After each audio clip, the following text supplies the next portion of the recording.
এই তুমি দাঁড়াও, বলো বিজ্ঞান কাকে বলে? স্যার, বিজ্ঞান শব্দটাকে ভাঙলে পাওয়া যায় বিগ জ্ঞান, তার মানে হচ্ছে বড় জ্ঞান। সো বড় জ্ঞানকেই বিজ্ঞান বলে।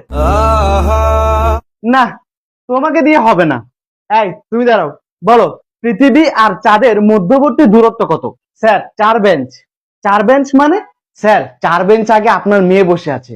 আপনার মেয়ে হচ্ছে চাঁদ, আর আমি আপনার মেয়ের পৃথিবী। দোস্ত, এসব বলিস না, গুনাহ হবে। স্যার, এখানে আমার একটা কোশ্চেন ছিল, মানুষ যদি চাঁদে বসবাস শুরু করে তাহলে তারা কি দেখে ঈদ পালন করবে?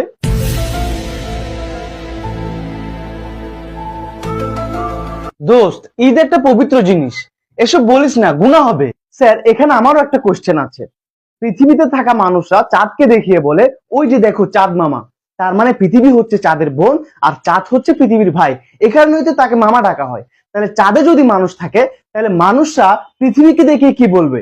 ওই যে দেখো পৃথিবী আন্টি। দোস্ত, এসব বলিস না, গুনাহ হবে।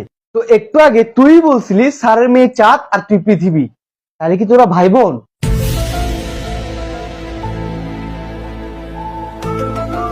তোমাদের অনেক কোশ্চেন হয়েছে, এবার আমি কোশ্চেন করব। বলো, ডাইনোসর বিলুপ্ত হওয়ার প্রধান কারণ কি? স্যার, এসব বলিয়েন না, গুনাহ হবে। এই, ওরে ধর, ওরে আল্লাহর কাছে পাঠাই।